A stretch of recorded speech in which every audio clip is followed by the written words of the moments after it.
دہلیز پہ قدم رکھا تو مجھے عیاشیوں کی فکر ہوئی. ظاہر سی بات ہے جب انسان کے پاس دولت آتی ہے تو وہ عیاشی کی طرف بڑھتا ہے, وہ کسی نہ کسی کی عصمت کا سودا کرنے کا سوچتا ہے.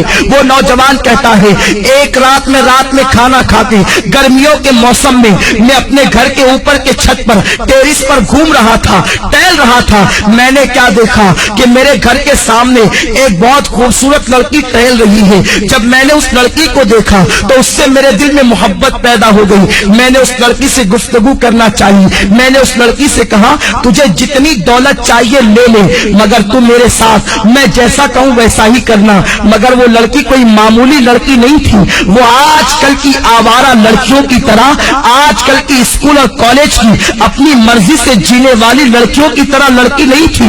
اس لڑکی کے ماں باپ نے اس کی پرورش ٹی وی اور وی سی آر کے سائے میں نہیں کی تھی, بلکہ وہ لڑکی ایک نیک اور پرہیزگار ماں باپ کی بیٹی تھی.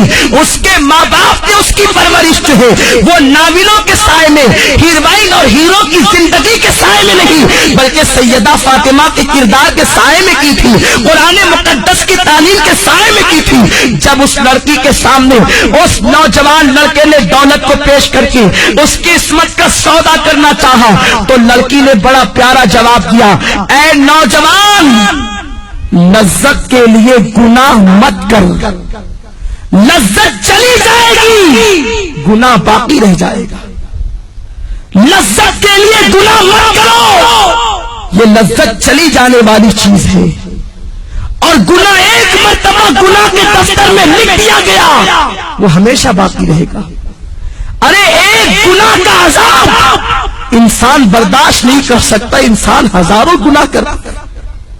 قرآن کہتا ہے اِنَّ بَطْشَ رَبِّكَ لَشَدِيدٌ, تیرے رب کی پکڑ بڑی سخت ہے. اے میری بہنوں, کم از کم اپنے آپ سے تو تم محبت کر لو, اللہ کا عذاب بڑا خطرناک ہے. ساری دنیا مل کر اس کے چھوٹے سے عذاب کو برداشت نہیں کر سکتی. تم اتنے گناہ کر کے اتنے بے باکی کے ساتھ زندگی گزارتے ہو, تمہیں اللہ کا ڈر نہیں ہے, تمہیں مرنا نہیں ہے, کہ تمہیں قبر میں نہیں جانا ہے. وہ نوجوان کو اس لڑکی نے کہا لذت کے لیے گناہ مت کر, لذت چلی جائے گی گناہ باقی رہ جائے گا. وہ نوجوان کہتا ہے میں اس لڑکی کے پیچھے لگا رہا. وہ لڑکی مجھے اللہ سے ڈراتی رہی. آخر کیا ہوا, ہمارے شہر میں قحط سالی کا زمانہ آیا, سوکھا پڑ گیا, قحط پڑ گیا. ہر غریب امیر کے دروازے پر بھکاری کی طرح کھڑے ہو گئے. میں مالدار باپ کا بیٹا تھا, میرے باپ نے مجھے بہت سارا اناج دیا, کہا بیٹا تقسیم کرو. میں اناج تقسیم کر رہا تھا کہ میرے دروازے پہ وہ لڑکی بھی چلی آئی. میں نے اس لڑکی کو قطار میں دیکھا, میں خوش ہو گیا کہ آج اپنے دل کی خواہش پوری کروں گا. میں نے جلدی اپنے نوکروں سے کہا کہ اس سب کو دے کر کے بھگا دو, اور اس لڑکی کو میں نے اپنے کمرے میں بلایا. لڑکی سے پوچھا کیا بات ہے, کیوں آئی ہو, آنے کی وجہ کیا ہے. لڑکی نے کہا اے نوجوان, تو جانتا ہے کہ میری شادی ہو چکی اور میرے 3 بچے ہیں. میں ماں ہوں, میرے بچے بھوک کی وجہ سے تڑپ رہے ہیں. خدا کے لیے کچھ اناج دے دے تاکہ میرے بچوں کی زندگی بچ جائے. اس نوجوان نے کہا اے لڑکی, میں تیرے قدموں میں دولت کا اور اناج کا انبار لگا دوں گا, تو ایک مرتبہ میرے دل کی تمنا کو پورا کر. لڑکی نے کہا تیرے دل کی تمنا کیا ہے. تو اس نوجوان نے کہا کہ میں تیرے ساتھ زنا کرنا چاہتا ہوں. لڑکی لرز گئی اور کہنے لگی نادان, اللہ سے ڈر. اللہ کے رسول فرماتے جب کوئی لڑکا اور لڑکی زنا کرتے ہیں تو ان کا ایمان ان کے سینوں سے نکل جاتا ہے, ایمان دلوں سے رخصت ہو جاتا ہے.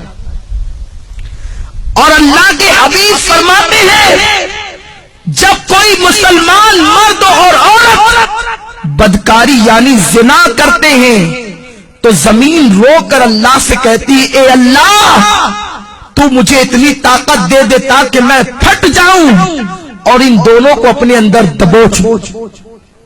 اتنا بدترین جرم ہے زنا. اللہ سے ڈر، تو کیا کہہ رہا ہے؟ اس نوجوان نے جواب دیا، اگر تو میرے دل کی خواہش کو پورا نہیں کر سکتی تو میں تیری بات پوری نہیں کر سکتا۔ لڑکی چلی گئی۔ جب وہ گئی تو اس نے کیا دیکھا؟ اس کے بچے رو رہے، کہتے ہیں ماں اگر تو ہمیں کھانا نہیں کھلا سکتی تو اپنے ہاتھوں سے ہمارا گلا دبا کے ہمیں مار ڈال تاکہ ہم بھوک کی شدت سے تو بچ جائیں۔ میری بہنوں ذرا سوچو، ایک ماں کے سامنے جب بچے زندگی اور موت کی بھیک مانگ رہے ہوں گے تو اس ماں کی ممتا نے کیا کہا ہوگا؟ لڑکی نے سوچا بچوں کی تین بچوں کی زندگی ایک طرف ہے اور زنا ایک طرف ہے، اگر میں زنا کر لوں اور اناج حاصل کر کے بچوں کو کھلا دوں میرے بچے تو بچ جائیں گے، بعد میں توبہ کر لوں گی۔ توبہ کا دروازہ تو کھلا ہے، اور یہ کہہ کے وہ چل پڑی۔ یہ شیطان کا سب سے خطرناک جال ہے کہ ابھی تو گناہ کرو بعد میں توبہ کر لیں گے۔ ہمیشہ سوچو تمہارے پاس گارنٹی کیا ہے کہ تمہیں گناہ کرنے کے بعد توبہ کا موقع ملے گا؟ کیا گناہ کرتے کرتے مر گئے تو کیا ہوگا؟ ہمارے محلے کی بات ہے، ایک خاتون رات 12 بجے کے بعد فلم دیکھ رہی تھی، گھر میں اکیلے تنہا بیٹھے، فلم دیکھتے دیکھتے اس کا انتقال ہوا۔ پورے محلے میں ہنگامہ ہو گیا کہ اس عورت کا انتقال فلم دیکھتے دیکھتے ہوا۔ محلے کے 80% لوگوں نے اس کا جنازہ نہیں پڑھا، اور آج بھی دنیا اس پہ لعنت و ملامت کر رہی ہے۔ کہیں ایسا تو نہیں کہ کوئی گناہ کرتے کرتے آپ کو ہی موت آ جائے اور ساری دنیا قیامت تک آپ کا ذکر کر کے آپ کو ملامت کرے؟ تو یہ مت سوچنا کہ گناہ کرنے کے بعد توبہ کا موقع مل جائے گا۔ اگر گناہ کرتے کرتے موت آ گئی تو کیا ہوگا؟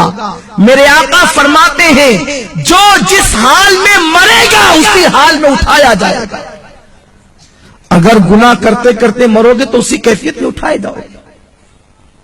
تو بہرحال وہ لڑکی چل پڑی۔ مختصر عرض کر رہا ہوں، رستے میں آئی تو اس لڑکی نے سوچا کہ اگر میں گناہ کر لوں اور بچوں کی زندگی نہ بچے تب، اگر اللہ چاہے تو وہ کھانے کے بعد بھی مر سکتے ہیں، ضروری تو نہیں کہ کوئی بھوکا ہی مرے، کھانے کے بعد بھی بچے مر سکتے ہیں، تو بچوں کی زندگی کے لیے اپنی عصمت پر داغ کیوں لگاؤں؟ جس رسول کے صدقے مجھے عزت ملی، وقار ملا، زندگی ملی، میں اس رسول کا دل کیوں دکھاؤں؟ یہ سوچ کر وہ گئی اور نوجوان سے کہا میرے بچوں پہ رحم کر کے کچھ دے دے۔ تو اس نے کہا تو میری دل کی خواہش پوری کر، میں تیری خواہش پوری کر دوں گا۔ لڑکی نے کہا اے نوجوان کان کھول کے سن لے، اپنے ایک ایک بچے کو بھوک سے تڑپ تڑپ کر مرتا دیکھنا تو گوارا کر لوں گی، مگر نبی کی نافرمانی نہیں کروں گی، کبھی گناہ کی طرف نہیں جاؤں گی۔ یہ کہہ کر وہ لڑکی پلٹ گئی اور آ کر حضرت فاطمہ کی سنت کو ادا کیا، وضو کیا اور سر سجدے میں رکھ کر کہتی مولا تو نے کہا ہے گناہ سے بچنے کے لیے میں بچ گئی، اب میرے بچوں کی زندگی بچانا تیرے کرم کا کام ہے۔ ادھر یہ دعا کر ہی رہی تھی، ادھر دروازے پہ دستک ہوئی، دروازہ کھول کے دیکھا تو وہی نوجوان اپنے نوکروں کے ساتھ کھڑا ہے، اس کے ہاتھوں میں بہت سارے روپیوں کے تھال اور اناج موجود ہے، کھانا موجود ہے۔ لڑکی نے کہا کیا بات ہے، کیوں آئے ہو؟ اس نوجوان نے کہا اے عورت تو غریب بھوکی پیاسی ہو کر اللہ سے اتنا ڈرتی ہے تو مجھے مالدار ہو کر اللہ سے کتنا ڈرنا چاہیے۔ میرا دل تیرے تقوی اور پرہیزگاری کی وجہ سے بدل گیا، آج کے بعد میں تجھے اپنی بہن مانتا ہوں، سارے ناپاک ارادوں سے میں نے توبہ کر لی، یہ لے میری طرف سے تحفہ قبول فرما اور اپنے بچوں کو کھلا دے۔ اس لڑکی نے کہا رک جا، پھر سجدہ کیا اور کہتی ہے اے اللہ یہ نوجوان اگر اپنے قول میں سچا ہے، یہ اگر صحیح کہتا ہے تو یہ تیری بندی تیری بارگاہ میں دعا کرتی ہے